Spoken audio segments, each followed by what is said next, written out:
Hi there, welcome to the Mind Factory. On this channel, we reproduce the latest results in deep learning, artificial intelligence, and robotics.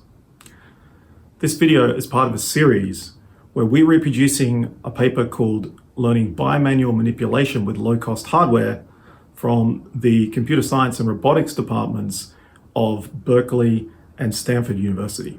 In this video, we're going to start building the robot. And so we'll start out building the frame in 80/20 aluminium. So if this kind of content is interesting to you, leave a like, consider subscribing to the channel. Let's get into the video.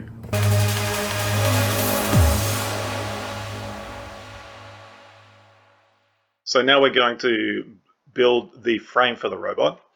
So if we search for the paper Learning Fine-Grained Bimanual Manipulate, there we go. And just click here on his GitHub page.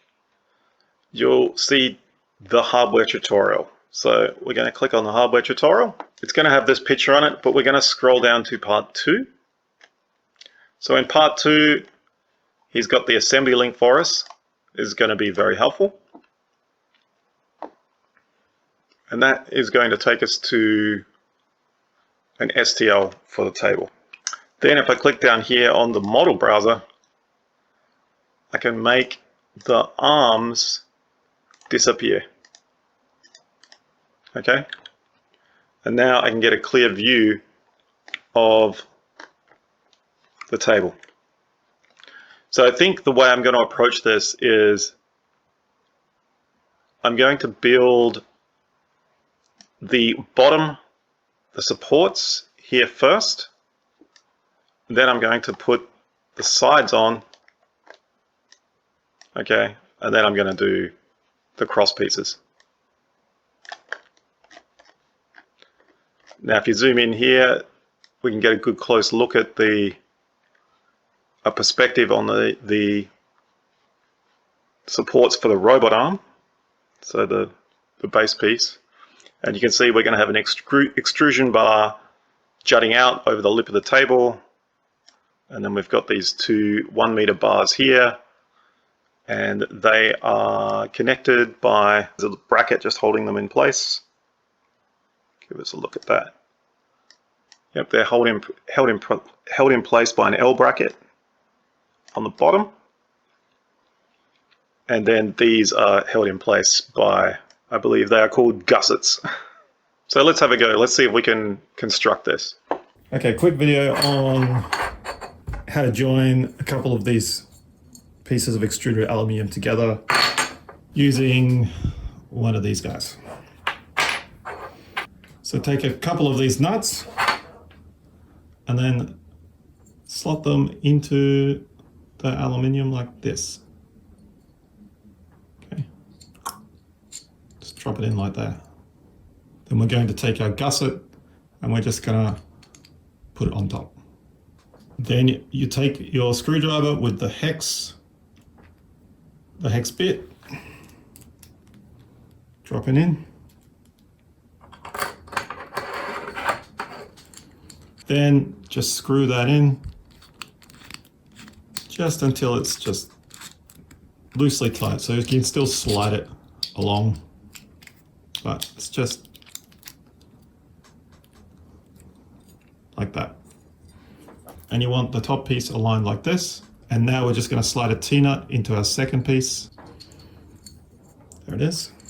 And this next part I'll do on the table. It's a little easier to do it this way. Just get the T-nut in place. Put the screw on and just slide it down.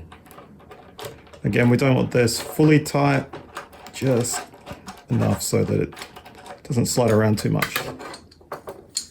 Okay, now we have this configuration. Take another piece, oops, like so, and then we can square it off a little. But probably best to do that on the table. Okay, and you hear that lock into place. And now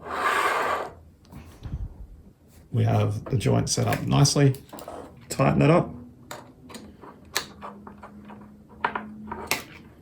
Now keep an eye out, you'll notice, see this here is still loose, and I can actually slot, like nearly slot in between there. So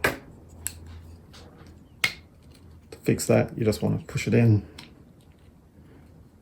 and then tighten it. Okay. And so your final configuration, you really want as little gap here as possible, and you want this corner to be right flush against these two pieces. If you didn't get that result, just loosen it, and then just make sure you don't over tighten one side too much. Keep the sort of the relative torque on the two sides the same while you're tightening it. So tighten this guy a bit, tighten this guy a bit, and then that should lock in nicely for you.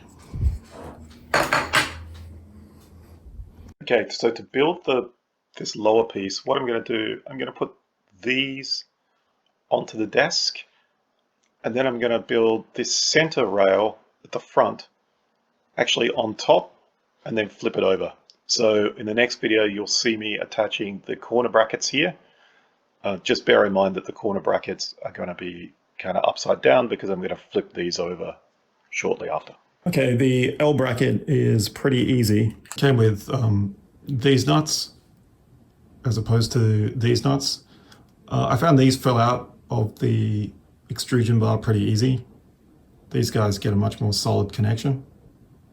So I used those instead of the ones that came with the bracket. I've got 3 of them slid in here, and then attaching this is really simple. Just pop it on and screw it in. That said, when you actually screwed this one in, you're going to want to set it up like this. The reason is that we're going to set another bar that way, okay? So you want to leave those 3 screws free. Just one other tip, do make sure you preload 4 nuts into it before screwing in the corner bracket. So when I tightened this corner bracket, I made this length around about 68 millimeters is what I went with. Okay, so this is how I started out the build.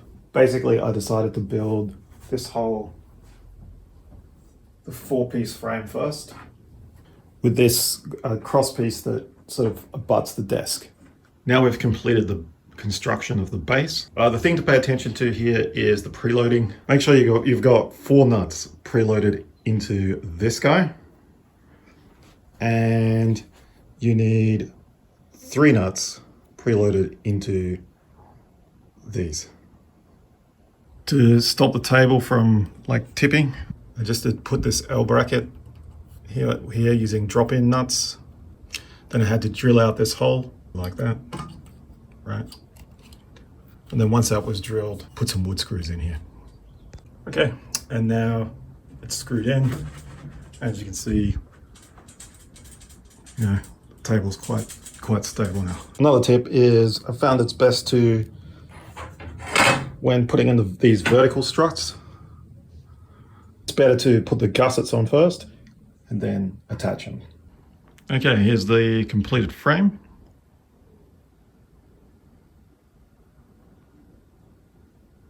This was absolutely critical to understanding how to just put this together the right way. Okay, so that's the frame constructed in 80-20 aluminium. I'd not worked with 80-20 aluminium before, but I found it pretty easy to do. So, you know, if I ever have a project where I need to build another frame, this is certainly one way I'd think about doing it.